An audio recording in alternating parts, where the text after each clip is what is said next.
Bonsoir à tous, j'espère que vous allez bien, j'espère que vous m'entendez bien surtout, si le son est assez fort.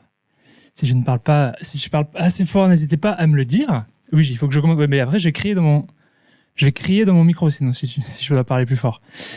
J'espère que tout le monde va bien, on est à l'heure pour une fois, donc c'est une première je crois depuis qu'on a commencé le nouveau format des Curo Live. J'espère que ça va. Des petites news, pas grand news. Il y a eu le Pokémon Day il y a une semaine et un jour, le 27 février dernier. Sinon, n'oubliez pas, je crois qu'il y a l'animé d'Oshinoko qui doit sortir en avril, ce qui avait été annoncé. Bon, on n'a pas la plateforme. Est-ce que c'est un nouveau micro? C'est le même micro qu'on a utilisé il y a un mois dernier pour les nouveautés de février, mais c'est un nouveau setup un peu, on va dire.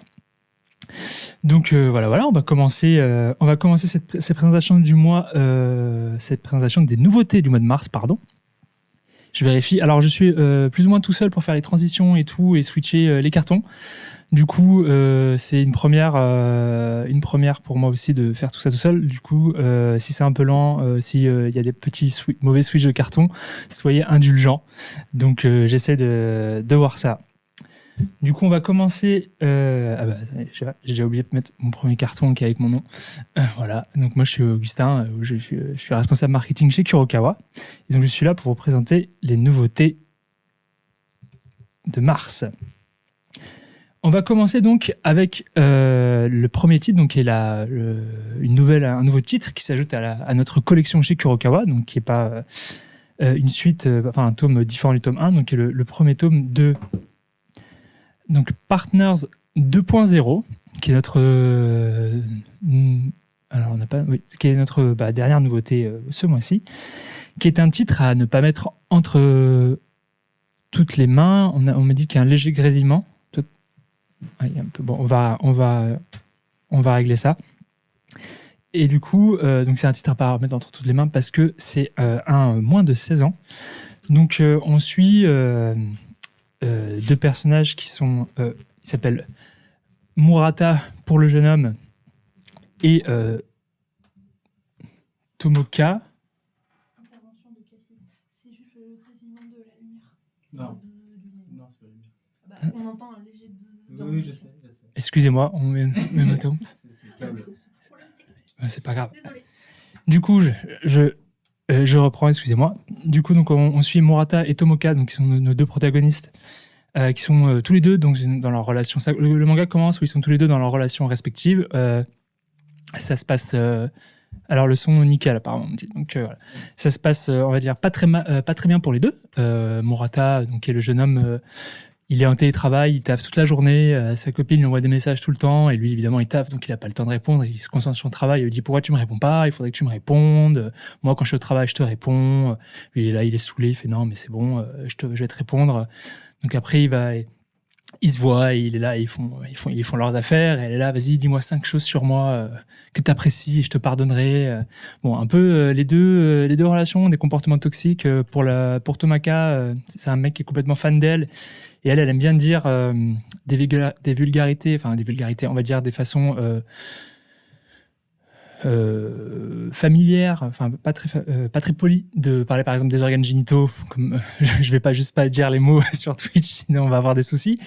Ou alors elle aime bien aller dans des magasins qui vendent des jouets pour adultes, et son copain lui dit « Mais tu es trop belle pour dire ce genre d'obscénité, ou tu es trop belle pour aller dans ce genre d'endroit. » Enfin, beaucoup de bêtises et de préjugés qui datent d'il y a quelques années. Et donc les deux vont en avoir marre de cette relation et donc vont quitter leurs partenaires respectifs. Et ils vont se retrouver à jouer à un jeu vidéo et faire partie d'une guilde dans le jeu vidéo. Et un jour, cette guilde décide de faire une rencontre IRL, donc dans la vraie vie, avec tous les membres de la guilde. Et nos deux protagonistes font partie de cette guilde et de ce rendez-vous. Ils sont un peu blasés parce que tous les membres se rencontrent, ils sont un peu concentrés sur la drague de chacun des autres membres, et eux ils sont juste là pour parler du jeu et se faire une bonne bouffe et boire des coups, et on va dire que ça matche plutôt bien entre Tomoka et Murata. Tomoka, j'ai oublié. Tomoka et Murata, et Et s'ensuit une conversation un peu loufoque où ils vont essayer de continuer la soirée tous les deux à boire un verre, à parler un peu de leur relation passée, de comment est-ce qu'ils voient une relation et du respect de l'autre, respect des fantasmes, pas forcer l'autre. Enfin, c'est un titre qui est super rafraîchissant, c'est plein d'humour et surtout ça parle beaucoup de relations saines, du respect de l'autre, de sexualité saine et positive. Et il n'y a pas cette hypersexualisation qu'on peut retrouver dans des titres, on va dire, érotiques, parce que c'est un titre érotique. Et moi, je trouve ça super agréable parce qu'il y a plein de situations qui peuvent tout simplement être des situations qu'on vit ou qu'on a vécues ou qu'on va vivre, quoi. C'est vraiment des situations de vie, c'est vraiment une tranche de vie qui parle d'adulte libre, en fait. Et oui, il y a un extrait disponible où vous ne verrez pas de choses comme on peut dire, parce qu'il faut, on ne peut pas. Mais j'ai un extrait de cette rencontre justement dans le bar, dans le rendez-vous IRL qui se font avec leur guilde de jeux vidéo. Alors, je vais essayer de vous montrer des visuels. Des visuels, on va dire. Alors, laissez-moi un peu le temps de chercher parce que là, il faut pas que je me fasse strike non plus. Et les dessins sont très très beaux. Bah, on va commencer peut-être avec un petit visuel couleur. Donc là, je ne risque rien à ce niveau-là. Hop. Je vais le reprendre à chaque fois parce que à toute page, normalement, bon, ça, on m'a dit que c'était OK. On a des beaux dessins. Là, voilà, bon.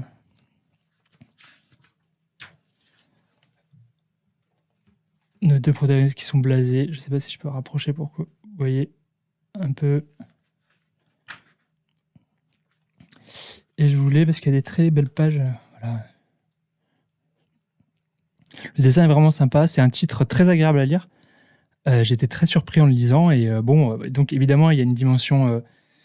Il y a une dimension qui est un peu donc érotique, mais c'est une lecture adulte, donc ça fait partie du titre et c'est tout à fait bien intégré. C'est pas, en fait, on n'a pas l'impression qu'ils le mettent pour le mettre. C'est là dans la relation et nos deux donc ont même un terme pour se définir parce qu'ils se considèrent pas en couple et ils sont pas non plus ce qu'on peut appeler plan avec une certaine lettre de l'alphabet, je ne sais pas si j'ai le droit de dire le mot. Plan cul, oui, donc plan cul, et ils sont...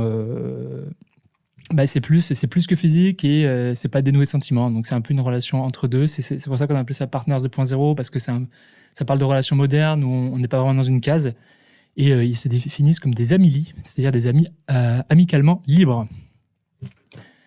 Du coup, donc voilà, j'ai un peu plus parlé que d'habitude, mais parce que j'ai beaucoup aimé ce titre et c'est notre nouveauté du mois.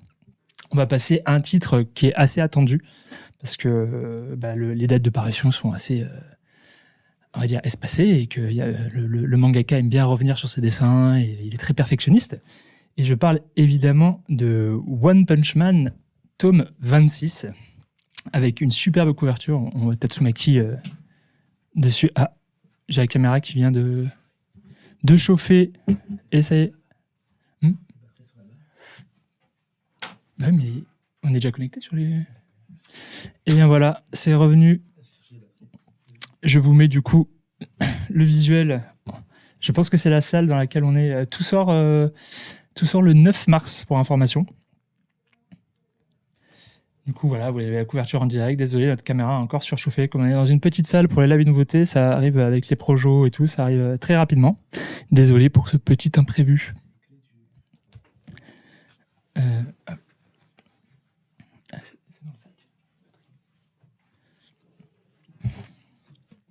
Alors, dans ce tome One Punch Man, tome 26, donc on continue le combat le combat contre l'association des monstres continue. Du coup, sauf que nos héros, oui, hein, toujours des dessins absolument magnifiques par Yusuke Murata. Donc nos héros de rang S se font malmener par les généraux de l'association des monstres. Hein. On va voir... Je vais pas trop vous en dire plus, mais il y a plusieurs combats qui ont été mis en place dans le tome précédent. On a le petit empereur contre l'eau minérale naturelle déviant.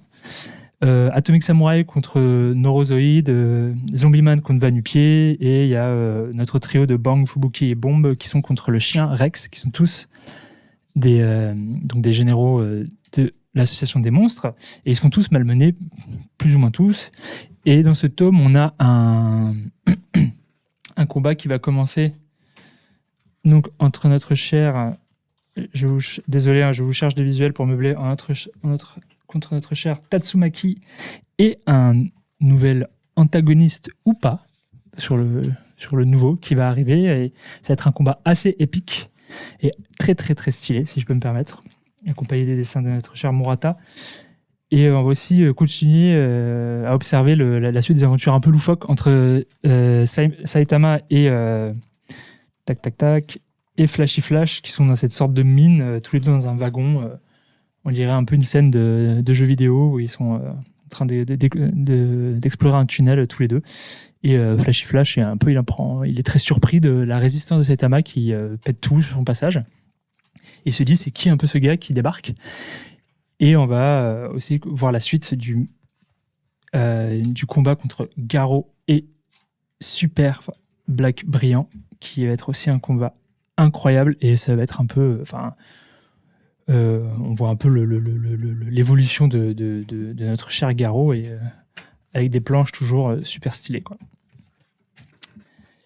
Voilà. Alors attendez, notre problème de caméra devrait revenir.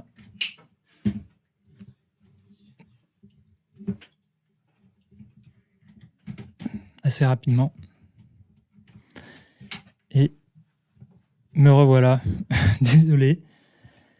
Normalement, c'est bon. Ah oui, les noms dans One Punch Man sont toujours très très drôles, hein. Genre, c'est un peu... on a un traducteur qui fait un effort surhumain pour bien traduire et trouver les meilleurs jeux de mots. Du coup, ce tome 26, où on est toujours en plein dans l'action, dans l'action de ce combat contre l'association des monstres.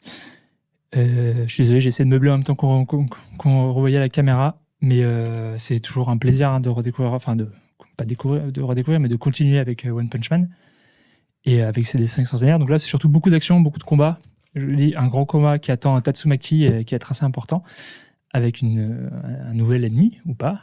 Mais bon, il suffit de regarder la couverture pour voir si c'est un personnage que vous connaissez ou non. Et puis le combat Garo, Super Black Brilliant, qui continue aussi. En fait, c'est plusieurs continuités de combat, et on voit un peu le résultat de ce qui s'est passé dans le tome précédent.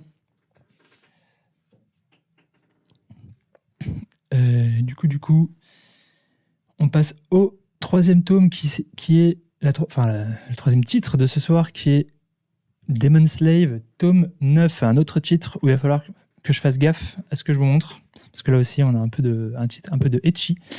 Dans Demon Slave, donc Demon Slave, on s'est quitté sur le banquet qui devait désigner le nouveau chef de la famille des Azuma, c'est ça, et donc il vient de se terminer. On reprend là. On reprend aussi, on suit Yuki, qui donc a fait avec le mode prêt, qui permet de prêter le mode esclave que normalement que Kyoka utilise à d'autres combattantes. Et donc il va l'utiliser donc avec Imari, et le truc c'est que il va avoir un nouveau mode grâce au mode prêt avec la mère de Imari, Fubuki. Du coup, ce qui se passe, c'est que Fubuki le transforme donc avec sa version d'esclave, et mais juste après que Imari l'ait fait, donc Imari est sa fille, et du coup il n'y a pas eu la récompense entre la transformation d'Imari et la transformation de Fubuki. Du coup il va falloir que les deux le récompensent, et voilà, je vous laisse c'est une situation un peu bizarre, mais je vous laisse deviner la suite, quoi. Donc les deux vont devoir se retrouver à le récompenser. Voilà. Et du coup, la suite de l'histoire. Sinon, à part ce passage, voilà, on se demande bien quel genre j'avais mis dans mes notes, on se demande bien quel genre de récompense il va avoir. Et sinon, on va voir vraiment un développement de la relation entre Yuki et Kyoka. On va pouvoir voir une sorte de rapprochement entre les deux. Et il va y avoir un plot qui va se développer dans le sens où il y aura de mystérieuses disparitions de jeunes filles dans la ville de Yokohama, pardon. Et grâce aux caméras de surveillance de la ville, on s'aperçoit que c'est l'œuvre d'un des Yarajin, la petite nouvelle qui s'appelle Kusetsu. Et donc, Kyoka et Miera, qui est le personnage que vous pouvez voir sur la couve, donc qui est la commandante du 2e escadron, sont désignés pour se charger de cette mission et donc aller enquêter et combattre le Kalajin. Et donc pour une fois, c'est une mission qui ne se déroule pas sur Mato, mais qui se déroule sur la Terre, dans le monde réel. Et du coup, on va encore essayer de trouver des visuels. Toujours le dessin de Mira, hein. Donc Mira qui est le nouveau personnage qui est en couverture. Franchement, Demon Slayer, il y a pas mal d'actions. C'est par le scénariste de Red Light Sword, parce qu'on a 2 titres qui sont par les créateurs de Red Light Sword. Je crois que le scénariste, et c'est bien ça, est chez Demon Slayer, et le dessinateur, c'est Keijin Radio. Oui, le scénariste de Red Light Sword. Voilà, il y a des dessins qui sont toujours très sympas sur Demon Slayer. Voilà. Évidemment, là aussi, je zappe parce qu'il faut faire gaffe.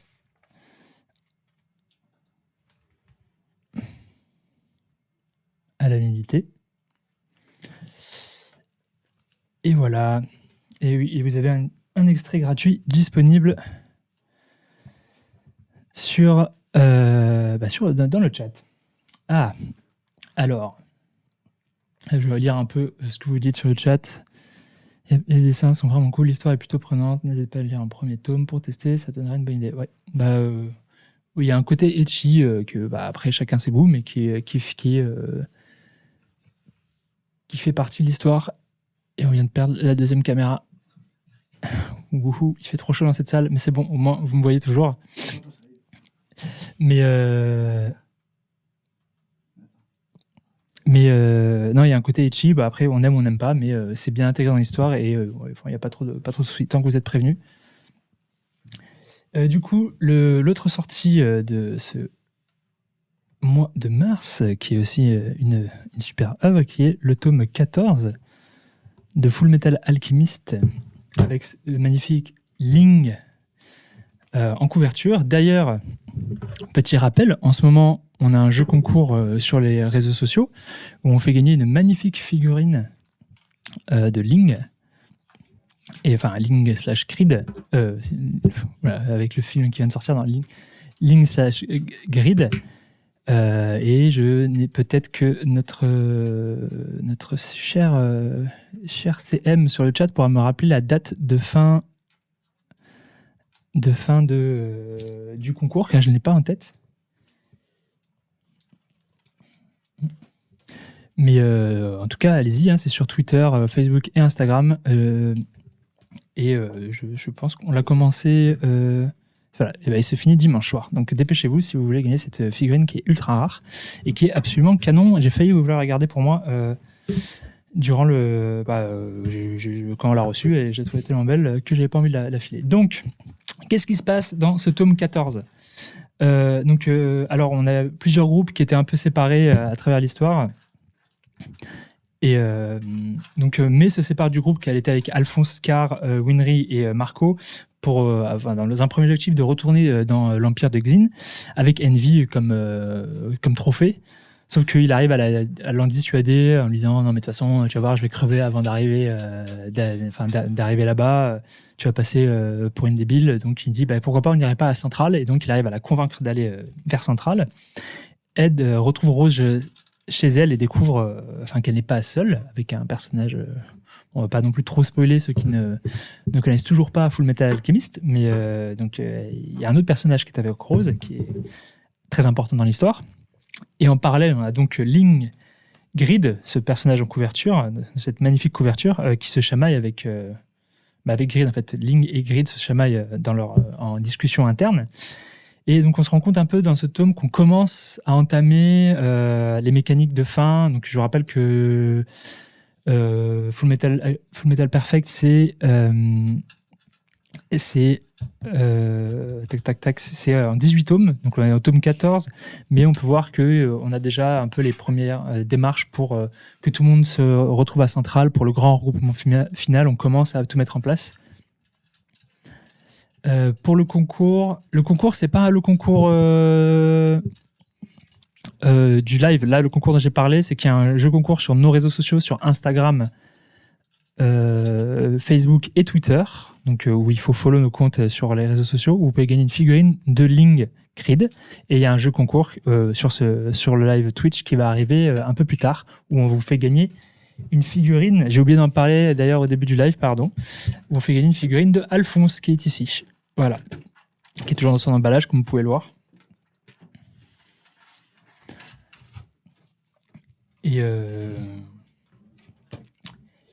Et voilà, donc alors j'attendais de voir.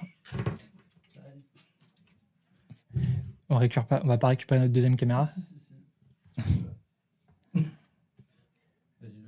Non, mais je regarde. Je voulais vous dire merci pour le conseil de Call of the Night le mois dernier. J'ai eu les 4 et j'adore. Très content que tu aimes beaucoup. C'est un titre qu'on aime beaucoup aussi chez nous. Un peu spécial et un peu différent de ce qu'on fait d'habitude, mais qui est très dans la mélancolie et on apprécie les visuels de nuit. Du coup, je vais vous montrer des visuels toujours de cette magnifique édition perfecte, mais comme ceci. En attendant. Non. En attendant.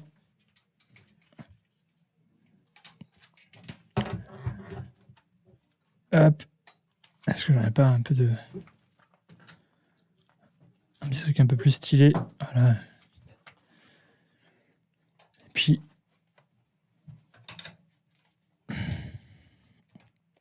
Tac. Et la couverture, toujours aussi belle.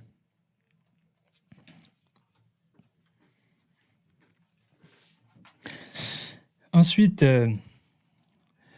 dans les prochaines. Dans la suite, alors on va repartir sur un autre titre, alors qui est lui aussi interdit au moins. Enfin, déconseillé pour un public averti au moins de 16 ans, qui est le tome 9 de Goblin Slayer Year One, donc le tome 9 de Year One étant le spin-off, le préquel de l'œuvre principale qui est juste Goblin Slayer, et qui se passe, donc, je crois, 5 ans avant les événements du Goblin Slayer classique.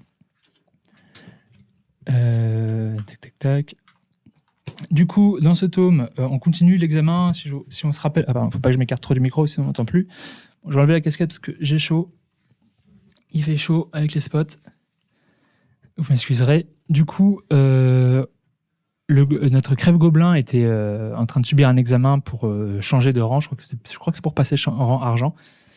Et donc là, on continue l'examen de notre crève-gobelin préféré. L'inspectrice et le crève-gobelin ont fini par pénétrer dans le nid où se terre le seigneur gobelin et toute sa horde.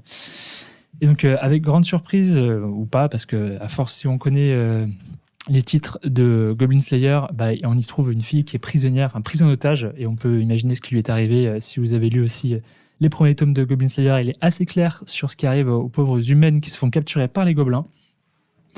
Et donc il tente de la sauver, mais le groupe va subir un coup dur, un coup de malchance. Et est-ce qu'ils vont parvenir donc à s'en tirer? Et en parallèle, on suit l'histoire donc de ce groupe d'aventuriers débutants. Vous savez, avec en leader cet autre personnage qu'on découvre aussi dans Year One, qui est un peu en parallèle avec le Crève-Gobelin, mais qui est un peu gentil, qui est sympa. C'est celui dont le groupe se fait massacrer dès le début assez horriblement. Et eux, ils sont rentrés, ils ont découvert une sorte de cité un peu légendaire, perdue. Et ils ont rencontré un aventurier de rang or qui est assez badass. Et ils ont aussi voir qu'il y a tout un truc de rituels démoniaques qui se font dans cette cité. Et j'en dirai pas plus parce que je vous laisse découvrir la suite dans ce tome 9.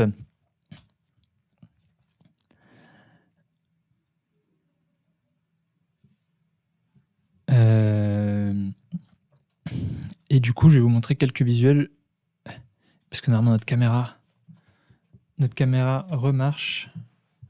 Et paf, oui, c'est magique. Bon, le Goblin Slayer, c'est toujours aussi... c'est un peu cru. Comme visuel... attention, il y avait des visuels...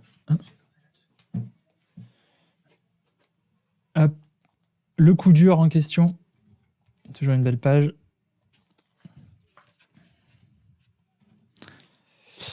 Et alors je vais essayer, voilà. Et le groupe dont je vous parlais, le groupe d'aventuriers qui se retrouve dans la cité légendaire.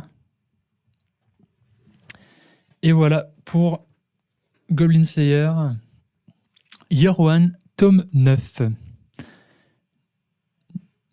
Donc, je peux revenir sur la caméra principale, c'est magique, aucun problème cette fois-ci. Et du coup, quel titre encore? Ah bah oui, alors je suis désolé, avec en gérant le switch, les transitions et tout, je me perds un peu dans mes pensées. Du coup, la suite, un autre titre aussi, on va dire qu'il lésine pas non plus sur la violence. C'est Sinnoh Alice, tome 4, avec Cendrillon en couverture, comme vous pouvez le voir. Et alors, c'est toujours un peu compliqué à résumer Sinnoh Alice, mais donc le killing game dans Sinnoh Alice continue. Hein, on est toujours, on reprend directement à la fin du tome 3 où on est en plein combat entre Cendrillon et ses sbires et Blanche-Neige. Et donc, il va un combat acharné. Blanche-Neige est très impressionnante, on va dire. Donc, et d'ailleurs, Cendrillon est surprise par la force de Blanche-Neige, parce que Blanche-Neige est censée être un healer. Donc, pour ceux qui ne savent pas, un healer dans les jeux et les RPG, c'est juste quelqu'un qui soigne. Donc, c'est pas quelqu'un qui a de la force brute et qui massacre les gens en les coupant en deux avec un katana. Et donc, ce qui va poser un peu le doute sur, parce que Blanche-Neige est présentée comme c'est un des personnages qui sauve Alice au début, et donc on pense que c'est donc on suppose que c'est un protagoniste du bon, et sauf que pour avoir acquis autant de force, il faut avoir tué d'autres personnes dans ce jeu, justement, pour devenir assez fort. Donc, ce qui va poser le doute sur les intentions de Blanche-Neige, quels sont ses objectifs et pourquoi elle est aussi forte. On va avoir de nouveaux personnages qui vont, au rôle inattendu, qui vont être mis en scène, et aussi on va en apprendre un peu plus sur le maître du jeu, la personne qui manipule ce jeu et qui fait bouger les pions et qui fera en sorte que telle ou telle action arrive. Et aussi, Alice va découvrir qu'on ne lui a pas dit toute la vérité sur les règles du jeu et quel était l'objectif du jeu, ce qui va un peu semer la pagaille. Et donc, les petits visuels. Donc là, le visuel couleur de Cendrillon.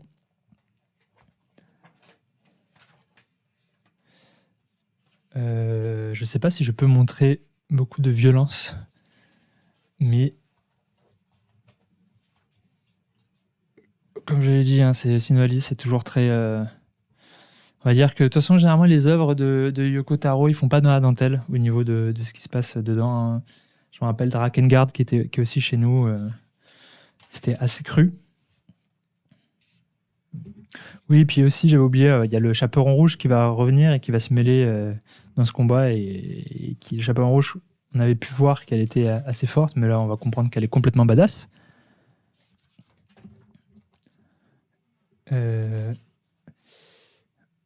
Tac, tac, tac. Un petit visuel qui spoil pas, s'il vous plaît. Je sais pas, toujours, c'est un dessin qui est très sympathique. Il faut s'accrocher sur l'histoire. Et voilà. Pas d'image. Ah mais si. Ah, oui, pardon, j'avais oublié de... J'étais en train de choisir un visuel pour pas non plus Sinnoh Alice, il faut aussi un peu que je fasse gaffe. Et on passe au dernier titre de ces nouveautés de ce mois.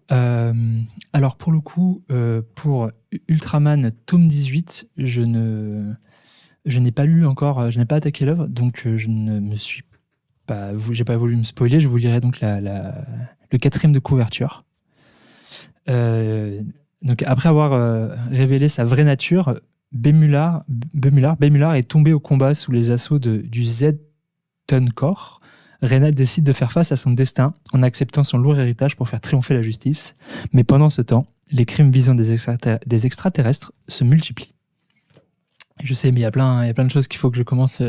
J'essaye, hein, mais c'est compliqué. Genre, on parle aussi beaucoup d'Hippo, il y a 127 tomes, donc j'ai l'impression d'avoir une montagne de trucs à lire. Mais j'avance petit à petit. Mais Ultraman, il faut que je continue. Enfin, il faut que je commence, pardon. Et on va aussi vous montrer quelques visuels d'Ultraman, qui est aussi un dessin très intéressant. Bah merci, oui, on peut pas tout lire. Hein. Déjà que ça m'est déjà arrivé pour certains lives de lire 18 tomes ou 19 tomes en une semaine sur certains titres, pour me motiver à lire tout le truc, toute la collection de chez Kuro, mais parfois c'est un peu compliqué. Et donc une très belle couverture. Hein. Les couvertures Ultraman, pour les avoir toutes regardées, Craig Sama sera fortement déçu si je ne lis pas Ultraman, c'est vrai. Mais c'est dans ma to-do list. Du coup, on a fini, il me semble, pour les nouveautés du mois de mars. Ce qu'on va faire maintenant, c'est qu'on va passer sur le... Hop, je fais une transition sur le Kuro Game. Donc, vous pouvez la voir... vous avoir droit à un petit effet sonore, je crois, mais pour le Kuro Game, aujourd'hui, on vous fait gagner donc une figurine Full Metal Alchemist qui est celle d'Alphonse, qui est là, derrière moi. Donc, comme d'habitude, je sais pas si on peut bien la voir. Bon, elle est un peu dans son emballage, hein, mais elle est très belle. Très jolie figurine de Good Smile Company. Et encore, je rappelle, sur nos réseaux sociaux, il y a un autre jeu concours qui est en place et qui est aussi une figurine FMA, mais qui est celle de Lynn Grid. Je l'ai à 8 €, mais je vais pas me lever pour aller la chercher. Normalement, elle est peut-être que notre CM peut mettre un lien vers le jeu concours pour que vous voyez la figurine. Et du coup, donc comme d'habitude, les Kuro Games, je vais vous poser une question. Vous répondez dans le chat. Pour pouvoir répondre dans le chat, il faut suivre la chaîne. Et on vous contactera par chuchotement. Donc vérifiez bien vos messages sur Twitch pour ce soir ou demain si vous avez remporté la figurine d'Alphonse. La question est assez simple. On va juste vous demander quel est votre cover FMA Perfect préféré pour l'instant. Donc voilà. Je répète, quel est votre cover FMA Perfect préféré? Donc Full Metal Alchemist Perfect. Et voilà, donc je vous laisse à 3, je vois, c'est avec Mustang. Ça, en plus, elle est derrière moi. Mais vous la voyez pas, elle est en haut. Voilà. Du coup, voilà, vous avez jusqu'à la fin du live pour participer, bien évidemment. Et on va enquiller sur la suite. Et on va enquiller sur une histoire qu'on vous a sur quelques annonces. Donc, on en a parlé sur les réseaux sociaux, ça fait un peu de bruit. Non.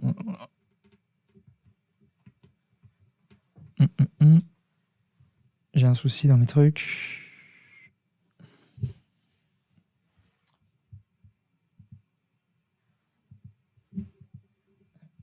Excusez-moi, je dois juste modifier un tout petit truc.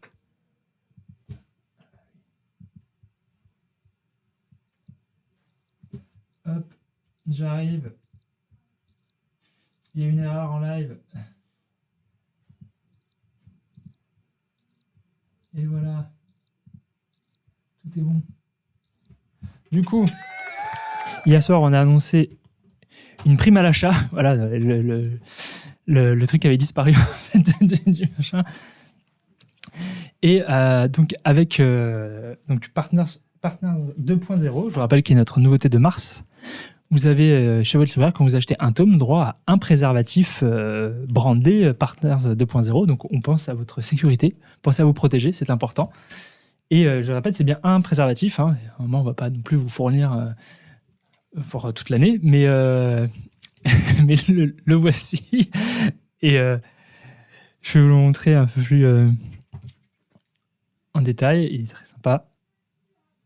Voilà, c'est un goodies qu'on a trouvé très funky à faire. On remercie le commercial, on remercie Paul notamment qui a eu l'idée. Si je dis pas de bêtises, si je me trompe, je suis désolé.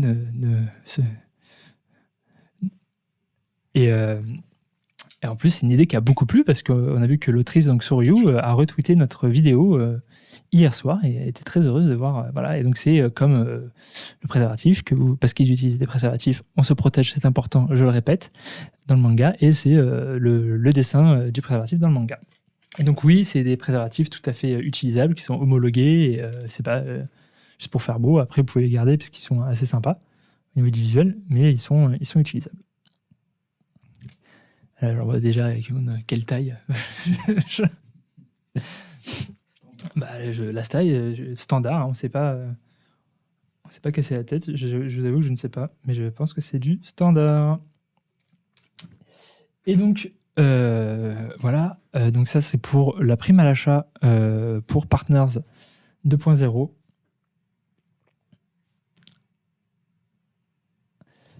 Et j'ai oublié aussi, je vais vous parler de l'avant-programme qui est disponible donc chez votre libraire. Donc l'avant-programme de mars-avril, où vous retrouvez toutes les informations, toutes les sorties.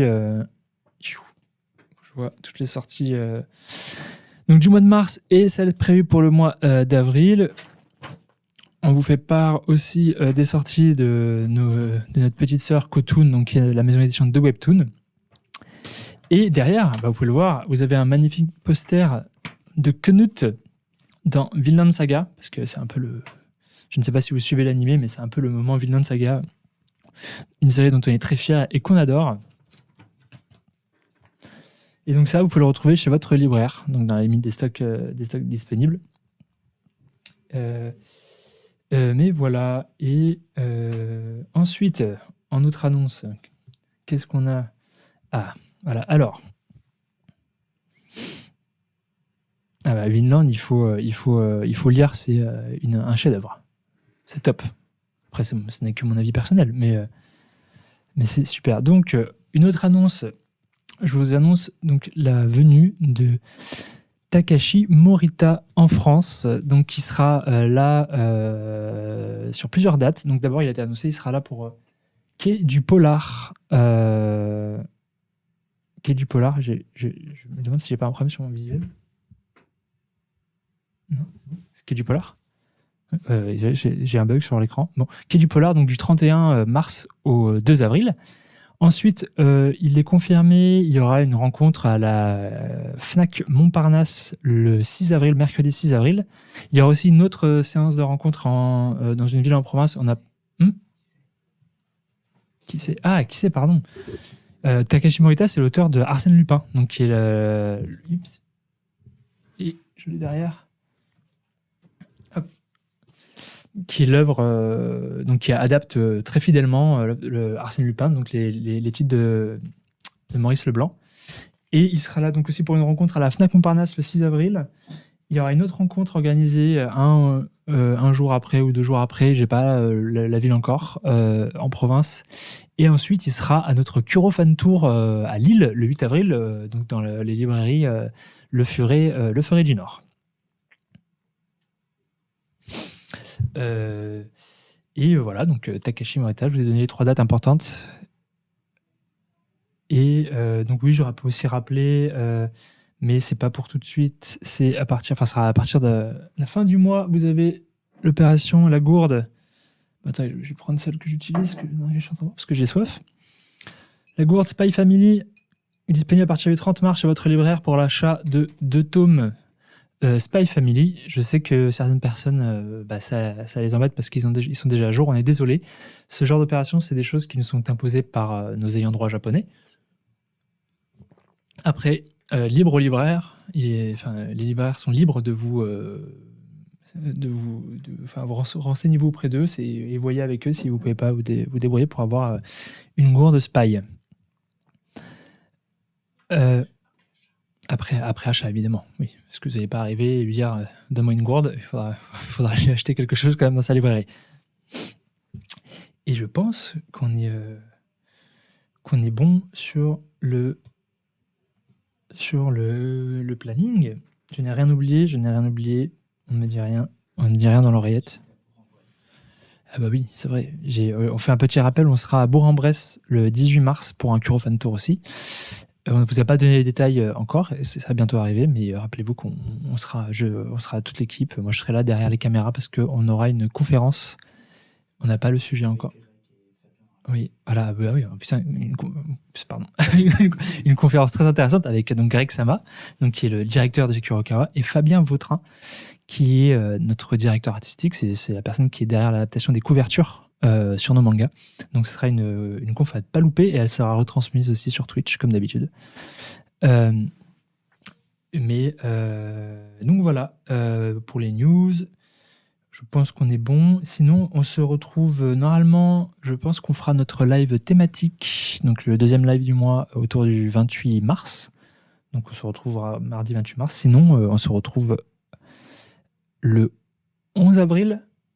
Je crois que c'est le 11 avril, les sorties sont le 13, donc on se retrouvera le 11 avril pour le live des sorties d'avril, où on parlera donc du dernier tome d'Arsène Lupin, qui est l'œuvre donc de Takashi Morita, qui viendra en France au début avril, et donc qui est le tome 10. On aura le deuxième tome de My Happy Marriage, le deuxième tome de Solitaire Perfect Edition, le tome 13 de Goblin Slayer, c'est un peu, on enchaîne les Goblin Slayer, c'est assez rare, le tome 15 de Kemono, le tome 5 de Kilulu Kill Me, et le tome 8 de Slime, Comment vivre chez les monstres. Donc voilà. Après, je sais pas si je vais... Donc ça, c'est ce qu'on aura le mois prochain. Peut-être qu'on peut prendre 5 minutes. Il est quelle heure? On peut prendre 5 minutes pour faire un petit moment FAQ peut-être. Et ça ne marche pas. Les aléas du direct, c'est pas possible. Voilà. Je me lance. Voilà, c'est bon. C'est réglé. Donc, petit moment FAQ, je tâcherai de répondre au mieux à vos questions. On a 5 minutes là, je pense qu'on peut faire si vous avez peut-être des questions. Alors, évidemment, je vous rappelle que moi, je suis au marketing, donc toute question éditoriale, je peux peut-être avoir une idée de la réponse. Mais c'est... parfois, je ne pourrais pas répondre, aussi parce que parfois, je n'ai pas le droit de répondre. Il faut quand même qu'on garde un peu des surprises. D'où est venue l'idée du préservatif? Attends, à quand le prochain tome de Spy? Eh bien, dès qu'on se dépêche, il faut qu'il sorte, il faut que le tome 11, parce qu'on est à jour avec le Japon, le tome 11 n'est pas encore sorti, il est prévu, je ne sais pas encore pour les prévus, mais on espère d'ici avant la fin de l'année quand même, pour qu'on puisse le sortir. L'idée du préservatif, il faudra demander à Paul, mais après, on trouvait que c'était quand même une bonne initiative vu le titre de Partners, qui est donc, comme je rappelle, qui parle beaucoup de sexe positif et de respect de l'autre, et tout ça avec beaucoup d'humour, et c'est très frais comme lecture par rapport à certains titres où on a un peu trop d'hypersexualisation de la nana dedans. Là, c'est très bien fait, et c'était l'occasion aussi de faire un peu de prévention en même temps. J'ai répondu à un bonjour. Quand sort le prochain manga de l'auteur de FMA? On parle de Tsugai, Demons of the Shadow Realm, qui sort le 6 juillet 2023. Donc préparez-vous. Est-ce que c'est possible de voir le tome 1 de la nouvelle édition de Solitaire? Il est là, juste derrière moi. J'ai fait tomber mon décor. Le tome 1. Attendez, je vais mettre en full machin. Et hop. Voilà, avec un petit effet gloss sur Maca. Et sinon, c'est mat. Et là, je suis désolé, on a l'angle, le tome est trop grand pour l'angle de la caméra. Et voilà, et donc c'est toujours avec la même qualité qu'on a fait sur les FMA Perfect. Le papier, il y a les dessins retravaillés, le papier est plus joli. Et il y a des passages couleurs, en fait, dans le tome qui sont super jolis. Donc voilà. Je ne sais pas s'il y en a dans le chat qui ont cette nouvelle édition et qui peuvent dire si elle vous plaît ou pas, pour convaincre les autres personnes présentes.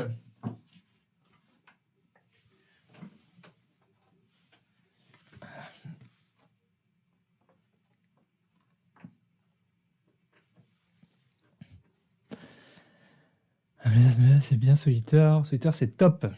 Pour ceux qui ne sont pas sûrs, c'est par le même auteur que Fire Force. Pour ceux qui s'intéressent. On n'en dira pas plus, pour pas spoil.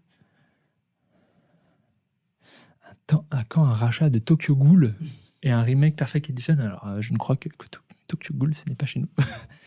c'est chez un concurrent. Donc d'ailleurs, ils ont sorti une intégrale il n'y a pas longtemps. Oui. Le papier est légèrement différent, il me semble, non.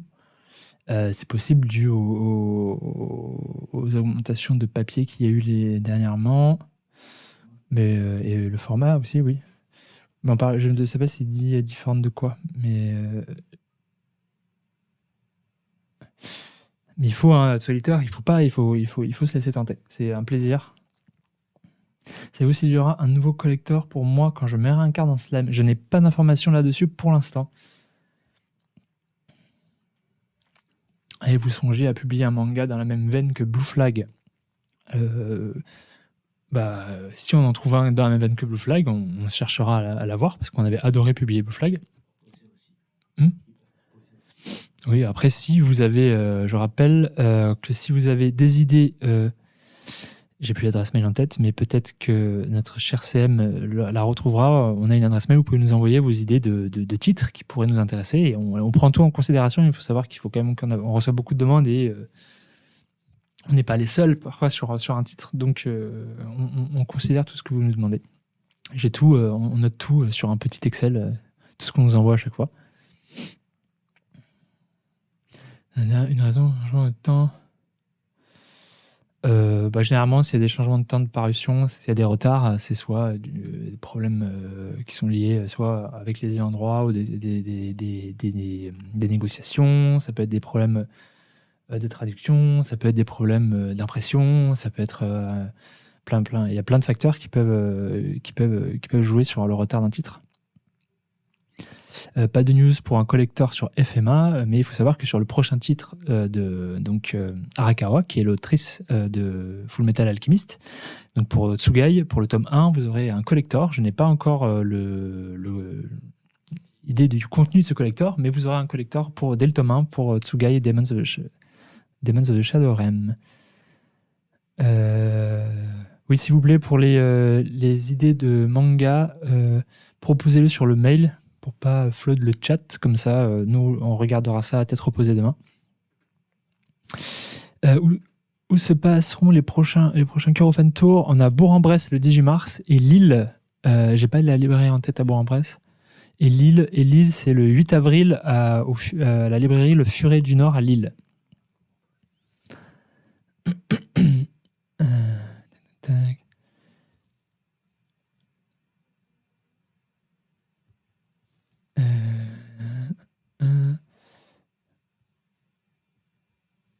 Allez, le collecteur dans la bibliothèque. Je pense que si vous avez plus de questions, je pense qu'on va finir le live là-dessus. J'espère que ça vous a plu, que c'était pas trop compliqué avec les petits problèmes techniques. Et est-ce que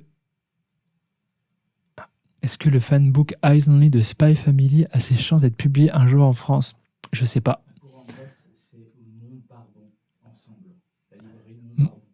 Alors à Bourg-en-Bresse le 18 mars, c'est à la librairie Montbarbon Ensemble. Mais de toute façon, on va vous faire un post sur les réseaux pour vous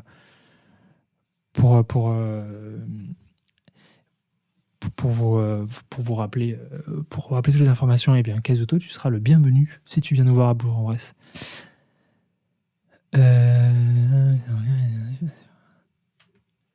Et du coup, je vois que on va s'arrêter là. Je n'ai plus rien à dire. Il n'y a plus trop de questions. Je suis fatigué de ma journée. et donc, j'espère que cela vous a plu. Encore désolé pour les problèmes techniques et autres. Et je vais essayer de peaufiner tout ça. Mais donc, passez une très bonne soirée. Et on se voit du coup en premier lieu à Bourg-en-Bresse. Je pense que ça sera donc le samedi 18 mars, diffusion comme d'hab, 14h, 15h. Du coup, on se verra. Moi, je serai derrière la caméra et vous pourrez retrouver donc Greg et Fabien et Flavien, qui sera notre présentateur à Bourg-en-Bresse. Et après, on a le live à Lille le 8 avril avec Morita. Et avant ça, le 28 mars, le live thématique avec Mademoiselle Soso en présentatrice. Je vous souhaite à tous une très bonne soirée. Merci encore. Et puis, profitez bien. Et à la prochaine. Et j'ai pas trop.